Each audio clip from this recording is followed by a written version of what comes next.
வணக்கம். ஜெயா பிளஸ் செய்திகளுக்காக ஸ்ரீதர். விரிவான செய்திகளை பார்ப்பதற்கு முன் தலைப்புச் செய்திகளை காணலாம்.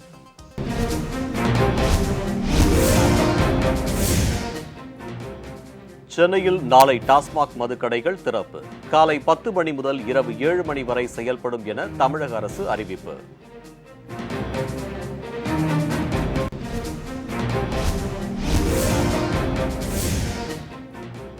பாடகர் எஸ்.பி. பாலசுப்ரமணியத்தின் உடல்நிலையில் முன்னேற்றம். மகன் எஸ்.பி.பி. சரண் தகவல்.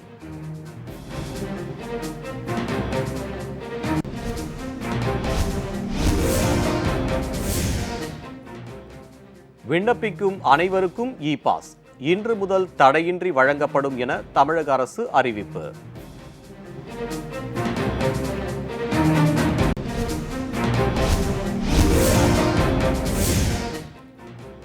தேசிய கொடியை அவமதித்ததாக திமுக தலைவர் ஸ்டாலின் மீது குற்றச்சாட்டு. சென்னை காவல் ஆணையர் அலுவலகத்தில் புகார்.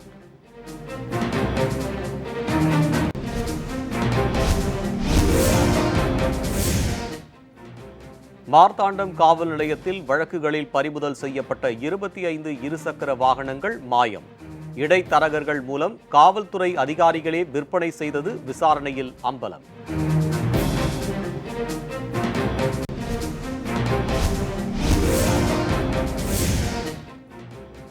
திருச்சி டாஸ்மாக் கடையில் 5 லட்சம் ரூபாய் கொள்ளையடித்துவிட்டு நாடகமாடிய ஊழியர்கள் 2 பேர் கைது செய்யப்பட்டு சிறையில் அடைப்பு.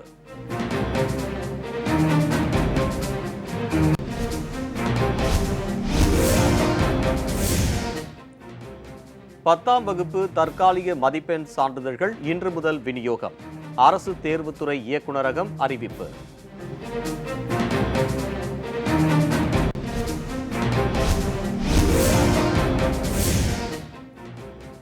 தமிழகத்தில் 5950 பேர் கொரோனாவால் பாதிப்பு. ஒரே நாளில் 6000த்திற்கும் மேற்பட்டோர் சிகிச்சை முடிந்து வீடு திரும்பினர்.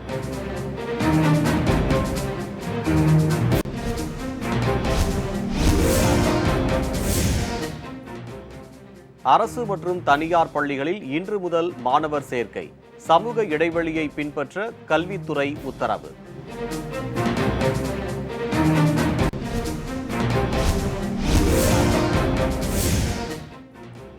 நாடாளுமன்ற மழைக்கால கூட்டத்தொடரை விரைவில் கூட்ட மத்திய அரசு தீவிரம். சமூக இடைவெளியை கடைபிடிக்கும் வகையில் சிறப்பு ஏற்பாடுகள்.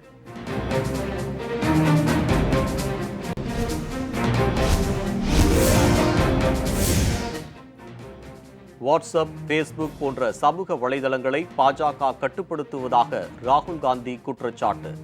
பாஜகவை குறை கூற காங்கிரஸ் தலைவர்களுக்கு தகுதி இல்லை என மத்திய அமைச்சர் ரவிசங்கர் பிரசாத் விமர்சனம்.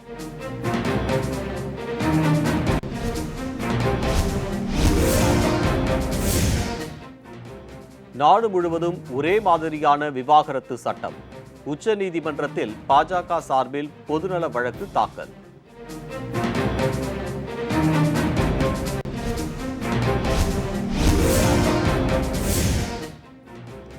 மேற்கு வங்கத்தில் மாவோயிசம் தலை தூக்கி உள்ளது. மம்தா அரசு மீது அம்மாநில ஆளுநர் பரபரப்பு குற்றச்சாட்டு.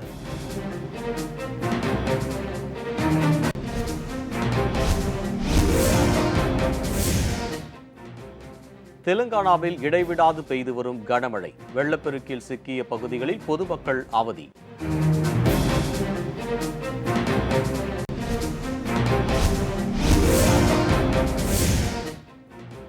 கேரள நிலச்சரிவில் சிக்கி மாயமானவர்களில் மேலும் 20 உடல்கள் மீட்பு. பலி எண்ணிக்கை 58ஆக உயர்வு.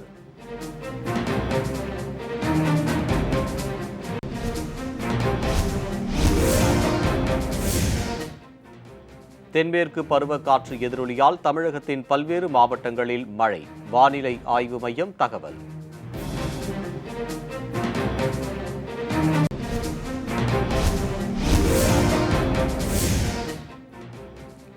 உமிழ்நீர் மூலம் கொரோனா வைரஸை கண்டறியும் எளிய சோதனை அமெரிக்காவில் விரைவில் அறிமுகம்.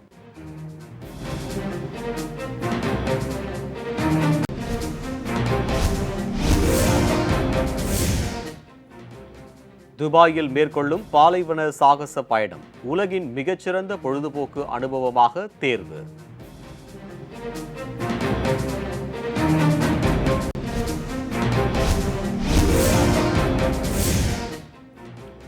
அமெரிக்காவில் கலிபோர்னியாவில் 20,000 ஏக்கர் பரப்பளவில் பற்றி எரியும் காட்டுத் தீ. கட்டுக்குள் கொண்டுவர வீரர்கள் போராட்டம்.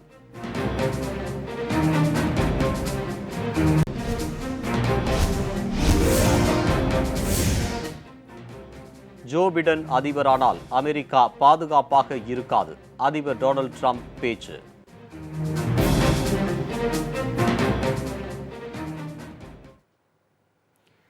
சென்னையில் நாளை முதல் டாஸ்மாக் கடைகளை திறக்க தமிழக அரசு உத்தரவிட்டுள்ளது.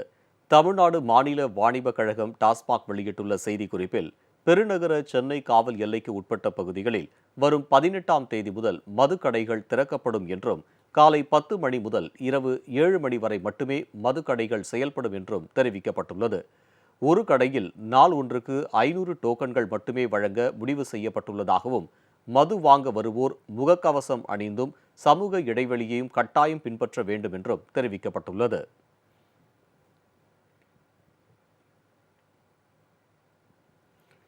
மருத்துவமனையில் அனுமதிக்கப்பட்டுள்ள பின்னணி பாடகர் திரு SP பாலசுப்ரமணியம் உடல்நிலையில் சிறிது முன்னேற்றம் ஏற்பட்டுள்ளதாக அவரது மகன் SPB சரண் தெரிவித்துள்ளார்.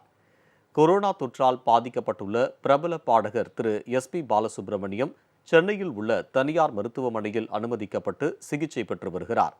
திரு SP பாலசுப்ரமணியத்தின் உடல்நிலை குறித்து அவரது மகனும் பாடகருமான திரு SPB சரண் வெளியிட்டுள்ள வீடியோ செய்தியில், தனது தந்தையால் உடலை சிறிது அசைக்க முடிகிறது என்றும், அவரால் ஓரளவுக்கு நகர முடிகிறது என்றும் தெரிவித்துள்ளார். மருத்துவர்களை பார்த்து தனது தந்தை கட்டை விரலை உயர்த்தி காட்டுவதாக தெரிவித்த திரு சரண், இன்னும் உயிர்காக்கும் மருத்துவ சாதன கருவிகள் தந்தைக்கு பொருத்தப்பட்டுள்ளதாகவும், சில நாட்களுக்கு முன்னர் இருந்ததை விட சிறிது அளவுக்கு சௌகரியமாக அவரால் சுவாசிக்க முடிவதால் மருத்துவர்கள் இதனை சிறந்த அறிகுறியாக கருதுவதாகவும், தற்போது தந்தையின் உடல்நிலை முன்னேற்றம் அடையும் நிலையில் உள்ளதாகவும் திரு சரண் தெரிவித்துள்ளார்.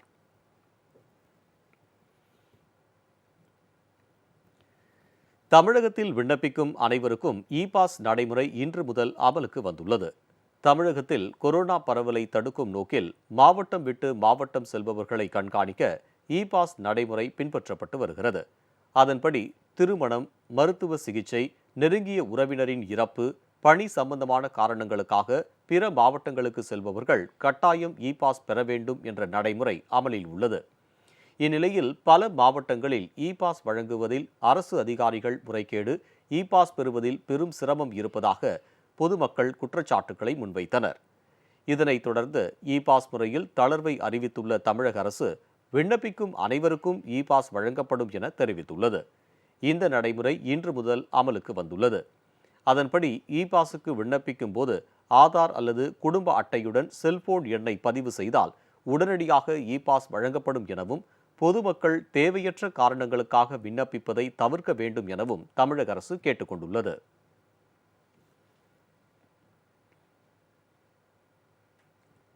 அரசு மற்றும் தனியார் பள்ளிகளில் இன்று முதல் மாணவர் சேர்க்கை நடைபெறவுள்ள நிலையில் சமூக இடைவெளியை பின்பற்ற வேண்டும் என கல்வித்துறை உத்தரவிட்டுள்ளது. அரசு மற்றும் தனியார் பள்ளிகளில் இன்று முதல் LKG, 1ஆம் வகுப்பு, 6ஆம் வகுப்பு மற்றும் 9ஆம் வகுப்புகளுக்கான மாணவர் சேர்க்கை நடைபெறவுள்ளது. இதில் சமூக இடைவெளியை பின்பற்றி உரிய கொரோனா தடுப்பு நடவடிக்கைகளுடன் மாணவர் சேர்க்கை பணிகளை நடத்த வேண்டும் என பள்ளி கல்வித்துறை உத்தரவிட்டுள்ளது. மேலும் சில சான்றிதழ்கள் இல்லை என்றாலும் முதலில் மாணவரை சேர்த்துவிட்டு பின்னர் தேவையான சான்றிதழ்களை பெற்றுக்கொள்ள தலைமை ஆசிரியர்கள் நடவடிக்கை எடுக்க வேண்டும் எனவும் பள்ளி கல்வித்துறை அறிவுறுத்தியுள்ளது. 24ஆம் தேதியிலிருந்து மேல்நிலை வகுப்புகளுக்கான மாணவர் சேர்க்கை தொடங்க அரசு மற்றும் தனியார் பள்ளிகளுக்கு அரசு அனுமதி வழங்கியுள்ளது.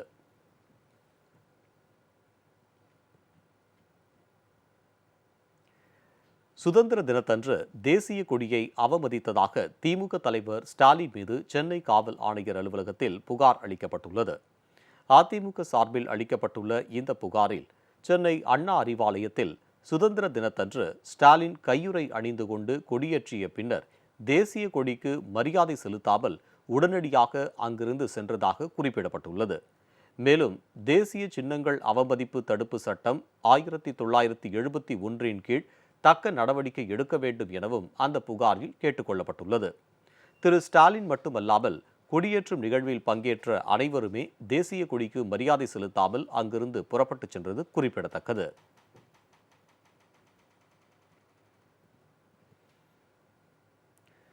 தமிழகத்தில் நேற்று ஒரே நாளில் 125 பேர் பலியானதை அடுத்து உயிரிழந்தோர் எண்ணிக்கை 5766ஆக அதிகரித்துள்ளது. தமிழகம் முழுவதும் நேற்று ஒரே நாளில் 5950 பேருக்கு கொரோனா தொற்று உறுதி செய்யப்பட்டுள்ளது. இதுவரை 3,38,055 பேர் பாதிக்கப்பட்டுள்ளனர். தமிழகம் முழுவதும் நேற்று 125 பேர் பலியானதை அடுத்து இதுவரை உயிரிழந்தோர் எண்ணிக்கை 5766ஐ எட்டியுள்ளது. சென்னையில் மட்டும் ஒரே நாளில் 1196 பேர் கொரோனா வைரஸால் பாதிக்கப்பட்டுள்ள நிலையில் இதுவரை 1,16,650 பேருக்கு வைரஸ் தொற்று உறுதி செய்யப்பட்டுள்ளது. சென்னையில் நேற்று 22 பேர் கொரோனாவுக்கு பலியானதை அடுத்து உயிரிழந்தோர் எண்ணிக்கை 2454ஆக உயர்ந்துள்ளது. தமிழகத்தில் இதுவரை 2,78,270 பேர் குணமடைந்துள்ளனர்.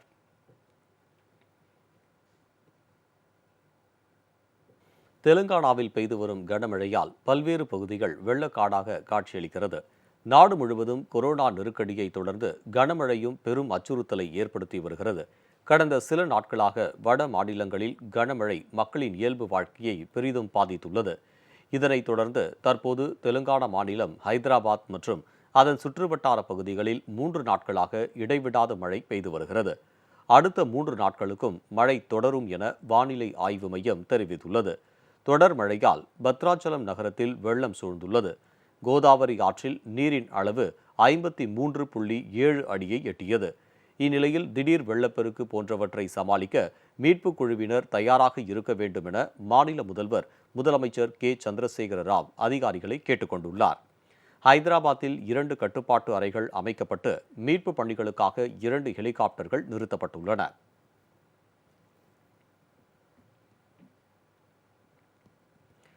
நாட்டு மக்கள் அனைவருக்கும் ஒரே மாதிரியான விவாகரத்து சட்டத்தை கொண்டுவர கோரி உச்சநீதிமன்றத்தில் பொதுநல வழக்கு தாக்கல் செய்யப்பட்டுள்ளது. பாரதிய ஜனதா கட்சியைச் சேர்ந்தவரும் வழக்கறிஞருமான அஸ்வினி குமார் உபாத்யாய் உச்சநீதிமன்றத்தில் பொதுநல மனு ஒன்றை தாக்கல் செய்தார். அதில் தற்போதுள்ள 1955ஆம் ஆண்டு இந்து திருமண சட்டத்தின்படி இந்து, சீக்கிய, பௌத்தம் மற்றும் ஜெயின் மதத்தினர் சட்ட ரீதியாக விவாகரத்து பெறுகின்றனர் என்றும் வெவ்வேறு மதத்தைச் சேர்ந்த தம்பதிகள் 1956ஆம் ஆண்டு சிறப்பு திருமண சட்டத்தின் கீழ் விவாகரத்து பெறுகின்றனர் என்றும் தெரிவிக்கப்பட்டுள்ளது.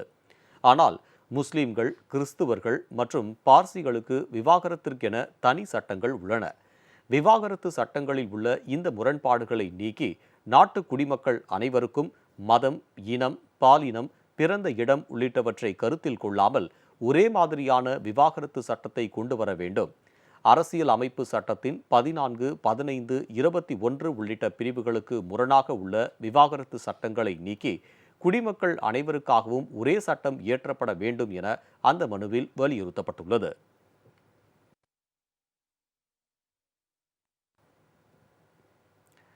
மேற்கு வங்கத்தில் மாவோயிசம் தலை தூக்கி உள்ளதாக செல்வி மம்தா பானர்ஜி அரசு மீது ஆளுநர் திரு ஜக்தீப் தன்கர் கடுமையான குற்றச்சாட்டுக்களை முன்வைத்துள்ளார்.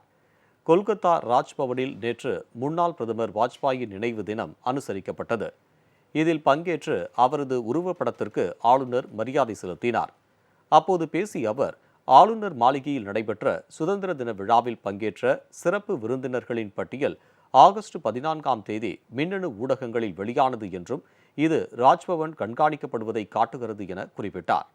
மேலும் ஹூக்ளி மாவட்டத்தில் தேசிய கொடியேற்றுவது தொடர்பான பிரச்சினையில் பாஜக பூத் ஊழியர் கொல்லப்பட்டதை சுட்டிக்காட்டிய அவர், மாநிலத்தில் சட்டம் சீர்கெட்டுள்ளதாகவும் ஆட்சியாளர்களின் ஆதரவுடன் மோசமான மாவோயிசம் மீண்டும் தலை தூக்கி உள்ளது என விமர்சித்தார்.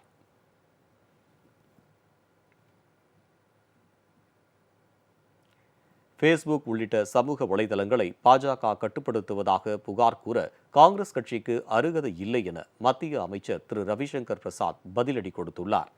நம் நாட்டில் ஃபேஸ்புக், வாட்ஸ்அப் போன்ற சமூக வலைதளங்களை பாஜகவும் RSS அமைப்பும் கட்டுப்படுத்துகின்றன என்றும் சமூக வலைதளங்களில் பொய் செய்திகளை பரப்பி வாக்காளரிடம் தாக்கத்தை ஏற்படுத்த பாஜக முயற்சிப்பதாக அமெரிக்க பத்திரிகைகள் செய்திகளை சுட்டிக்காட்டி காங்கிரஸ் MP ராகுல் காந்தி குற்றம் சாட்டியிருந்தார். இதற்கு பதிலளித்துள்ள மத்திய தகவல் தொழில்நுட்பத்துறை அமைச்சரும் பாஜகவை சேர்ந்தவருமான ரவிசங்கர் பிரசாத், சமூக வலைதளங்களை பாஜக கட்டுப்படுத்துகிறது என கூறுவதற்கு காங்கிரஸ் தலைவர்களுக்கு அருகதை இல்லை என கூறியுள்ளார். பிரதமர் மோடியை பற்றி தவறான செய்திகளை சமூக வலைதளங்களில் வெளியிடுவதற்காக பிரிட்டனைச் சேர்ந்த கேம்பிரிட்ஜ் அனாலிட்டிகா என்ற நிறுவனத்தை காங்கிரஸ் பயன்படுத்தியதாக ஏற்கனவே வந்த தகவல்களை மறந்துவிட்டு திரு ராகுல் காந்தி பேசுவதாக திரு ரவிசங்கர் பிரசாத் விமர்சித்துள்ளார்.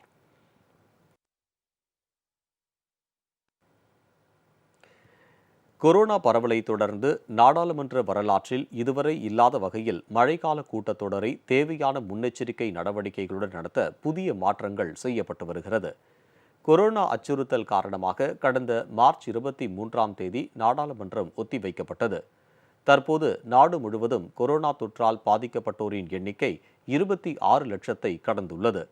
இந்நிலையில் நோய் பரவல் அச்சுறுத்தல்களுக்கு இடையே நாடாளுமன்ற மழைக்கால கூட்டத்தொடர் இந்த மாத இறுதியில் அல்லது செப்டம்பர் முதல் வாரத்தில் கூடுகிறது. சமூக இடைவெளிக்காக இரு அவைகளின் அரங்குகள், பார்வையாளர் மாடங்களை பயன்படுத்த முடிவு செய்யப்பட்டுள்ளது. நாடாளுமன்ற வரலாற்றில் இதுவரை இல்லாத வகையில் முதல் முறையாக பல்வேறு ஏற்பாடுகள் செய்யப்படுகின்றன. இந்த ஏற்பாடுகள் அனைத்தும் கொரோனா வைரஸ் தொற்று நோயால் தேவைப்படும் சமூக விலகல் விதிமுறைகளுக்கு இணங்க நடைபெறும். நாடாளுமன்றத்தின் இரு அவைகளும் மழைக்கால அமர்வின் போது செயல்படும் என்றாலும் ஒரு நாளைக்கு 4 மணி நேரத்திற்கு மட்டுமே செயல்படும் என்று நாடாளுமன்ற வட்டாரங்கள் தெரிவிக்கின்றன. இந்த கூட்டத்தொடரில் பத்திரிகையாளர்கள் குறைந்த அளவிலேயே அனுமதிக்கப்படுவார்கள் எனவும் கூறப்படுகிறது.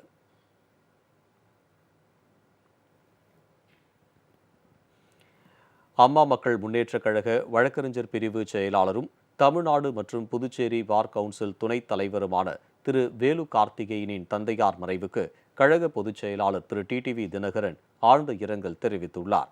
கழக பொதுச் செயலாளர் திரு டிடிவி தினகரன் வெளியிட்டுள்ள இரங்கல் செய்தியில், அம்மா மக்கள் முன்னேற்றக் கழக வழக்கறிஞர் பிரிவு செயலாளரும் தமிழ்நாடு மற்றும் புதுச்சேரி பார் கவுன்சில் துணைத் தலைவருமான திரு வேலு கார்த்திகேயனின் தந்தையார் திரு வேலு மாவலியார் உடல்நலக் குறைவால் இயற்கை எய்தினார் என்ற செய்தி கேட்டு வருத்தமுற்றதாக குறிப்பிட்டுள்ளார். அன்னாரை இழந்து வாடும் குடும்பத்தினருக்கு தமது ஆழ்ந்த இரங்கலை தெரிவித்துக் கொள்வதாக திரு டிடிவி தினகரன் திரு வேலு மாவலியரன் ஆன்மா இறைவன் திருவடி நிழலில் இளைப்பாற எல்லாம் வல்ல இறைவனை பிரார்த்திப்பதாகவும் குறிப்பிட்டுள்ளார். கன்னியாகுமரி மாவட்டம் மார்த்தாண்டம் காவல் நிலையத்தில் வழக்குகளில் பறிமுதல் செய்யப்பட்ட 25க்கும் மேற்பட்ட இருசக்கர வாகனங்கள் காணாமல் போன சம்பவம் பரபரப்பை ஏற்படுத்தியுள்ளது. மார்த்தாண்டம் காவல் நிலையத்தில் பல்வேறு வழக்குகளில் பறிமுதல் செய்யப்பட்டு நீதிமன்றத்தில் வழக்கு நடக்கும் 500க்கும் மேற்பட்ட இருசக்கர வாகனங்கள் நிறுத்தி வைக்கப்பட்டிருந்தன. இதில் பல வாகனங்கள் இடைத்தரகர்கள் மூலம் விற்பனை செய்திருப்பதாக காவல் நிலைய அதிகாரிகள் மீது குற்றச்சாட்டு எழுந்தது. இது தொடர்பான புகாரின் பேரில் மார்த்தாண்டம் காவல்துறை ஆய்வாளர் ஆதிலிங்க போஸ், உதவி ஆய்வாளர் சுரேஷ் உட்பட 3 காவலர்களை மாவட்ட காவல்துறை கண்காணிப்பாளர் ஆயுதப்படைக்கு மாற்றி உத்தரவிட்டார். வழக்குகளில் சிக்கி காவல் நிலையத்தில் நிறுத்தி வைக்கப்பட்ட இருசக்கர வாகனங்களை காவல்துறை அதிகாரிகளே கள்ளத்தனமாக விற்ற சம்பவம் அப்பகுதி மக்களை அதிர்ச்சியில் ஆழ்த்தியுள்ளது.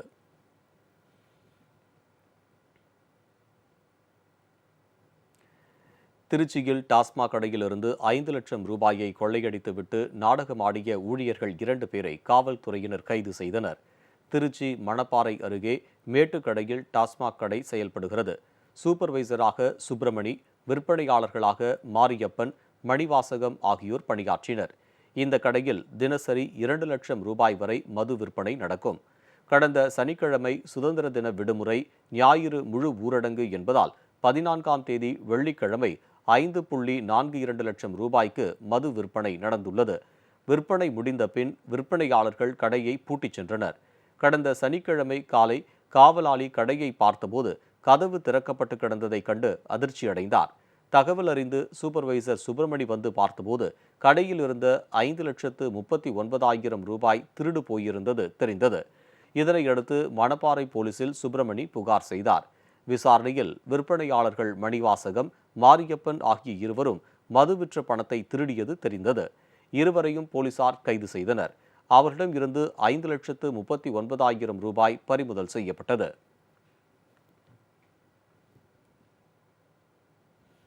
சென்னையை அடுத்த மாதவரம் பகுதியில் மாஞ்சா நூல் தயாரித்த 6 இளைஞர்களை காவல்துறையினர் கைது செய்தனர். சென்னையில் மாஞ்சா நூல் பட்டம் விடுபவர்கள், தயாரிப்பாளர்கள் மீது போலீசார் கடுமையான நடவடிக்கை எடுத்து வருகின்றனர். ஆனால் வடசென்னை பகுதியில் ஆங்காங்கே சட்டவிரோதமாக மாஞ்சா நூல் பட்டம் தயாரித்து விற்கப்படுகிறது. இந்த நிலையில் மாதவரம் தபால் பெட்டி பகுதியில் மாஞ்சா நூல் தயாரிப்பதாக வந்த தகவலை அடுத்து அதிரடியாக போலீசார் அப்பகுதியில் சோதனை நடத்தினர். அப்போது மறைவிடத்தில் மாஞ்சா நூலை தயார் செய்து கொண்டிருந்த கொடுங்கையூர் பகுதியைச் சேர்ந்த அஸ்வின், ஜெகன், காமராஜ், ஆனந்த், மணிகண்டன், நிர்மல்குமார் ஆகிய 6 பேரை மடக்கி பிடித்த காவல்துறையினர் அவர்களிடமிருந்த ராட்டினம் மற்றும் மாஞ்சா நூல்கண்டுகள், காற்றாடிகள் ஆகியவற்றை பறிமுதல் செய்தனர். கடந்த 2 நாட்களில் திருவொற்றியூர், மாதவரம், குறுக்குப்பேட்டை, தண்டையார்பேட்டை உள்ளிட்ட பகுதிகளில் 200க்கும் மேற்பட்டோர் கைது செய்யப்பட்டு பின்னர் ஜாமீனில் விடுவிக்கப்பட்டனர்.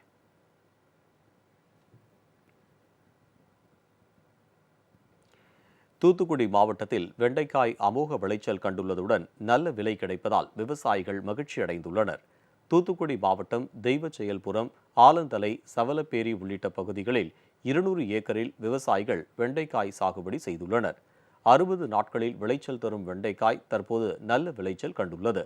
மேலும் கடந்த வாரங்களில் கிலோ 4 ரூபாய் முதல் 5 ரூபாய் வரை விற்பனை செய்யப்பட்ட வெண்டைக்காய் தற்போது 20 ரூபாய் முதல் 25 ரூபாய் வரை விற்பனை செய்யப்படுகிறது.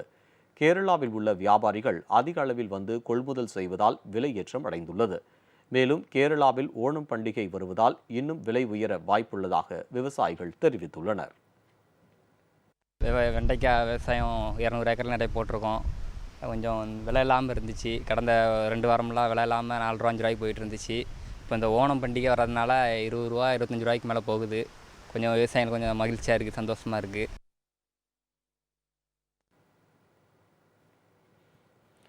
தஞ்சையில் வங்கி ஒன்றில் ஏற்பட்ட தீயை தீயணைப்புத் துறையினர் உடனடியாக அணைத்ததால் பல கோடி ரூபாய் மதிப்புள்ள நகை, பணம் மற்றும் ஆவணங்கள் தப்பியது. தஞ்சாவூர் பிரதான சாலையான காந்திஜி சாலையில் LIC வளாகம் அமைந்துள்ளது. இந்த வளாகத்தின் அடித்தளத்தில் யூனியன் வங்கி மற்றும் கார்ப்பரேஷன் வங்கி ஆகியவை செயல்பட்டு வருகிறது. சுதந்திர தினம் மற்றும் ஞாயிறு என 2 நாட்களும் விடுமுறை என்பதால் வங்கி செயல்படவில்லை. இந்நிலையில் நேற்று இரவு திடீரென வங்கியின் உள்ளே இருந்து புகை வருவதை கண்ட காவலாளி உடனடியாக தீயணைப்புத் துறையினருக்கு தகவல் தெரிவித்தனர். உடனடியாக தீயணைப்புத் துறையினர் வீரர்கள் நிகழ்விடத்திற்கு சென்றனர். ஆனால் வங்கி பூட்டப்பட்டு கிடந்ததால் பக்கவாட்டில் உள்ள ஜன்னல் கதவுகளை உடைத்து உள்ளே சென்று தீயை அணைத்தனர். இது தொடர்பான முதற்கட்ட விசாரணையில் வங்கியின் காசாளர் அறை மட்டுமே மின்கசிவால் எரிந்திருப்பதும் மேலும் எந்த ஆவணங்களும் பணமும் எரியவில்லை என தெரியவந்துள்ளது. தீயை அணைத்த பிறகு உள்ளே சென்ற வங்கி ஊழியர்கள் மற்ற ஆவணங்களை மீட்டு பாதுகாத்து வேறு இடத்திற்கு மாற்றினர். மேலும் வங்கியின் உள்ளே AC, கணிப்பொறி ஆகியவை முற்றிலும் எரிந்து நாசமாயின.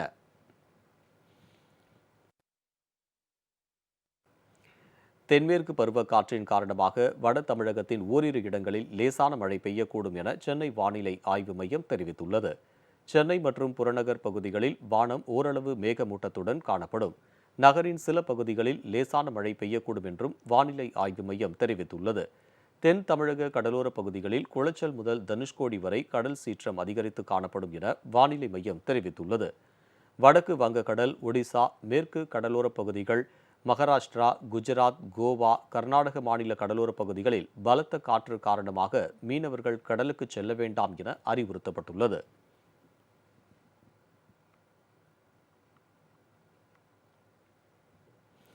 இனி மேலும் சில நிகழ்வுகளை வேகச் செய்திகளாக காண்போம். SSLC பொதுத் தேர்வு தொடர்பான தற்காலிக மதிப்பெண் சான்றிதழ்கள் இன்று முதல் விநியோகம் செய்யப்படும் என அரசு தேர்வுத்துறை அறிவித்துள்ளது.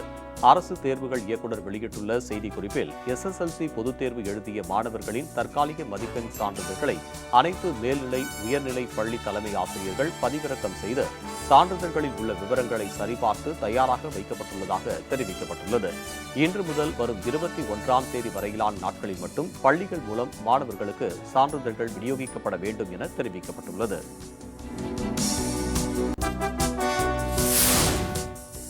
கேரள மாநிலம் இடுக்கி நிலச்சரிவில் சிக்கி உயிரிழந்தோர் எண்ணிக்கை 58ஆக அதிகரித்துள்ளது. இடுக்கி மாவட்டம் மூணாறு அருகே ராஜமலை தேயிலை தோட்ட பகுதியில் பயங்கர நிலச்சரிவு ஏற்பட்டு அதில் மலைத்தோட்ட தொழிலாளர்கள் உட்பட 70 பேர் சிக்கிக் கொண்டனர். இவர்களை தேடும் பணியில் கடந்த 9 நாட்களாக நடைபெற்று வந்த நிலையில் 56 உடல்கள் மீட்கப்பட்டன. எஞ்சியவர்களை தேடும் பணி தொடர்ந்து நடைபெற்று வரும் நிலையில் 10வது நாளாக நேற்று 2 பெண்களின் உடல்கள் மீட்கப்பட்டன. எஞ்சிய 12 பேரின் உடல்களை தேடும் பணி இன்றும் தொடரும் என்று மீட்புப் படையினர் தெரிவித்துள்ளனர்.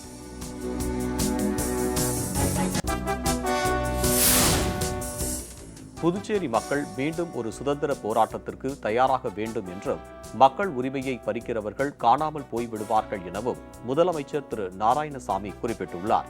இந்தியாவுடன் புதுச்சேரி இணைந்த தினம் நேற்று கொண்டாடப்பட்டது. இதனையொட்டி புதுச்சேரி விடுதலைக்காக பாடுபட்ட தியாகிகளுக்கு முதலமைச்சர் திரு நாராயணசாமி நலத்திட்ட உதவிகளை வழங்கினார்.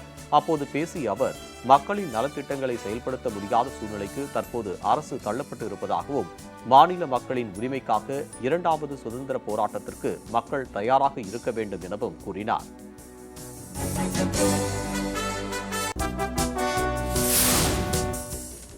உமிழ்நீர் மூலம் கொரோனா வைரஸை கண்டறியும் எளிய சோதனை அமெரிக்காவில் அறிமுகம் ஆகிறது. கொரோனாவை கண்டறியும் சோதனை பிற நாடுகளை விட அமெரிக்காவில் அதிக எண்ணிக்கையில் நடத்தப்படுகிறது. உலகிலேயே அதிக எண்ணிக்கையிலான மாதிரிகள் அங்குதான் பரிசோதிக்கப்படுகின்றன. இதனால் அங்கு பரிசோதனை கருவிகளுக்கு அவ்வப்போது தட்டுப்பாடு நிலவி வருகிறது. இந்த நிலையில் கொரோனா பரிசோதனைகளை அமெரிக்காவில் விரைவாக விரிவாக்குவதற்காக எளிதாக உமிழ்நீர் மூலம் கண்டறிகிற சலிவா டைரக்ட் என்ற சோதனை முறையை உருவாக்கியுள்ளனர்.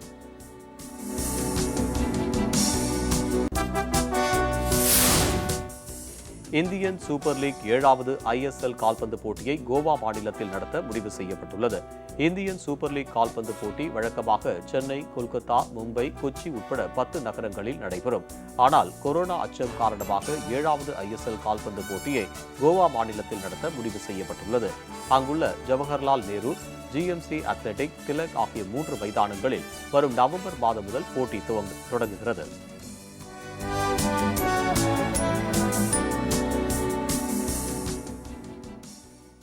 செய்திகள் நிறைவடைந்தன. அடுத்தடுத்த நிகழ்வுகளுக்கு தொடர்ந்து பாருங்கள் ஜெயா பிளஸ் செய்தி சேனலை.